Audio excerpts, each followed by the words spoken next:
All right, we're back for part 2 of our pulled pork series of videos. You see my 3 big pork butts in here. Actually, they're not that big. They're quite regular sized. But you can see a bunch of holes. I don't know if you can see it, but a bunch of holes that where I've injected the marinade last night around 8 o'clock. So it's been sitting in the fridge for about 18 to 20 hours.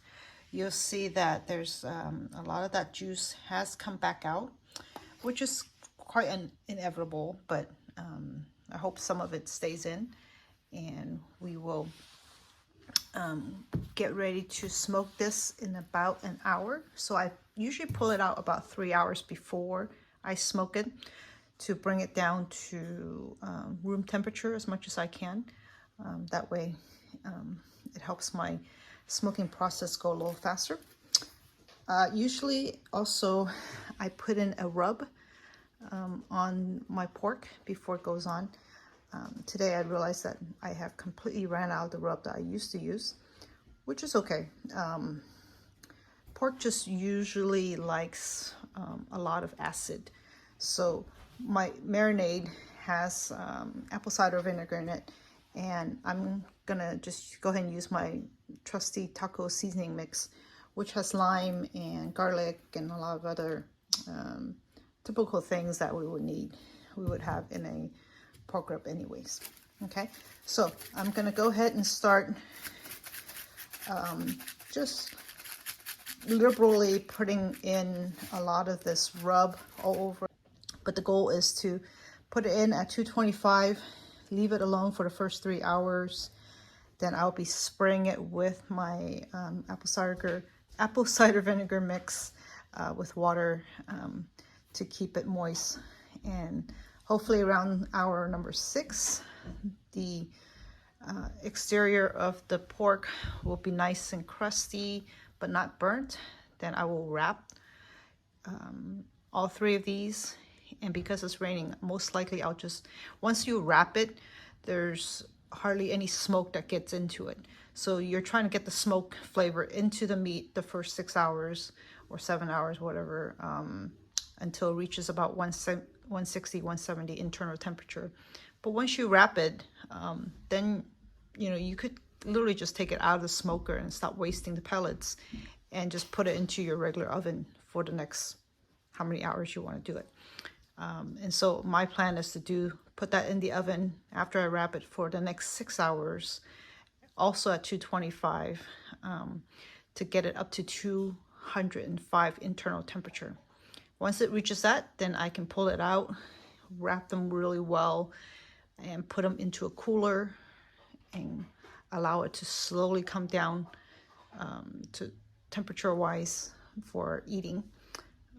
And then really allowing a lot of that waiting time for the juices inside and all the fat to just mix and redistribute throughout the meat before we pull it. Okay, I'll come back. All right, it's a little bit of a rainy day today, but I've got a little awning here that protects my Traeger and hopefully protect my meat. I set it at 225. It's bumped up to 236 right now because it's pretty cold. It's probably in the low 40s right now, and so the machine is gonna try to keep it at that temperature by bumping, you know, by burning more pellets. Okay, I'm gonna open up real quick. You see that I've got a pan of water here that I keep in there throughout the whole time, which will give it extra moisture. Okay. So I'm going to put all 3 in. Again, here's the bottom, the fat part. I'm going to put that down here. I've got 2 bigger ones and 1 small one. So the bigger ones will go closer to the fire. Small one I'm going to try to protect by putting it near the back.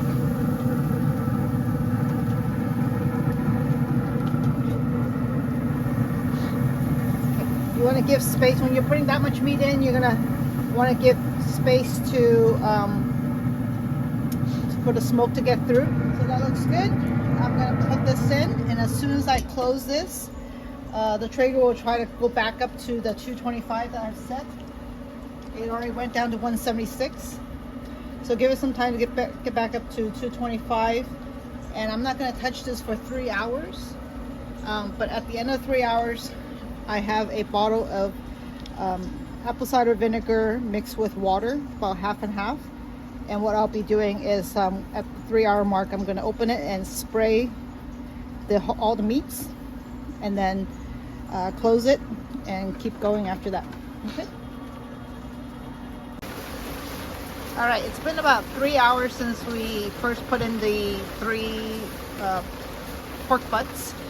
As you can tell, it has only gotten worse with the rain, and I think the Traeger has had to work extra hard. It's been at 227 for a while, but it's starting to drop a little bit because of the temperature. So I think it's a good time to check on it now. You might ask me why I'm not checking on it for 3 hours straight, and that's because if you notice how wide this door is for the smoker, and all the smokers are like that. You know, once you open it up, so much heat is lost that you really shouldn't open it very much. You should really let the slow and low heat, you know, cook the meat without checking on it all the time. So the first 3 hours is, you know, really critical to not touch it. And I know people love to open it and check on it and probe it and check your temperature. You don't need to do any of that. It's nowhere near being done. So just give it some time and let it cook. And then, because every time you open this lid, the poor machine, the pellet thing, has to work so hard to get it back up to the temperature you want it at, and you're just messing with the cooking process. Okay, so every time we open a lid, or I open a lid, I make sure I'm really ready to do what I want to do, and in my head I know what steps I need to do, and then close it as soon as I can. So at this point, I'm really just looking for checking to make sure that there's nothing burning in terms of the skin. And it shouldn't be at 3 hours. You know, the skin should be nice and golden, but nothing crusty. And I've got my bottle ready, and I've already checked the nozzle. It's spraying correctly. It's spraying at the level that I like. It's not too misty. There's enough liquid coming out each time. And as soon as I pull it, or open this lid, I'm gonna spray down all 3 of them and then close it as soon as I can. Okay, so here we go. All right, ooh. The color looks great. You can see that.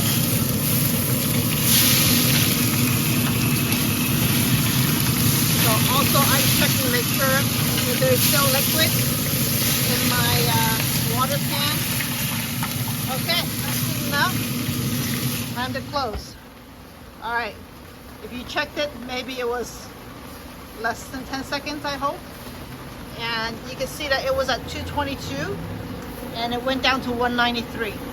So, you know, almost a 30-degree difference just from opening that lid for, you know, 10 to 15 seconds. So if you open that lid and then you're playing around, you're not sure what you're doing, or you're just peeking, you're just causing this poor machine to work overtime, and the temperature will be always fluctuating. So anyway, try not to touch it. So I'm going to give it another, it looks good. I don't think the skin is going to burn anytime soon. So I'm going to give it about 2 more hours before I check it.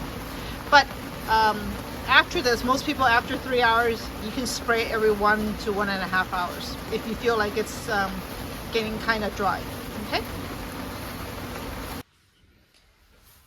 All right, while we're waiting for our pulled pork to be cooked, and it's only 3 hours into our 12-hour cook, I wanted to show you how to make my secret barbecue sauce.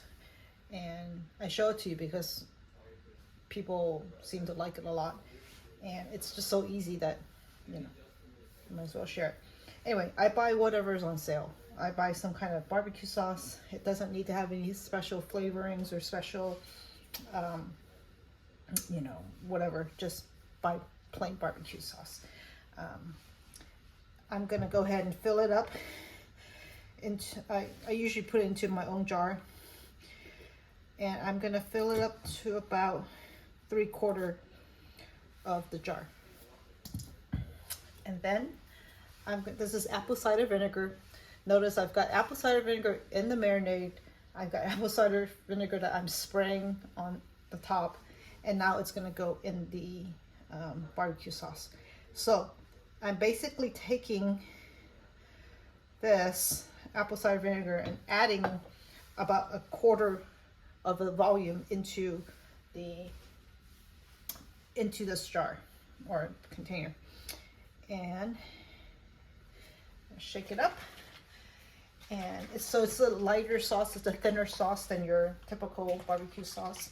But when you shred, when the pork is done and you shred it up, there's going to be lots of juices that come out of that meat.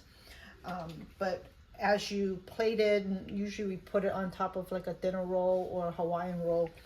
People love to put the sauce on top of the pulled pork, which adds just another layer of flavor. But again, pork loves acid. Apple cider vinegar is great for pork. You could put it into any of your pork dishes and it will just bring out the flavor of pork even more than whatever you do with it. Okay, and then that's it.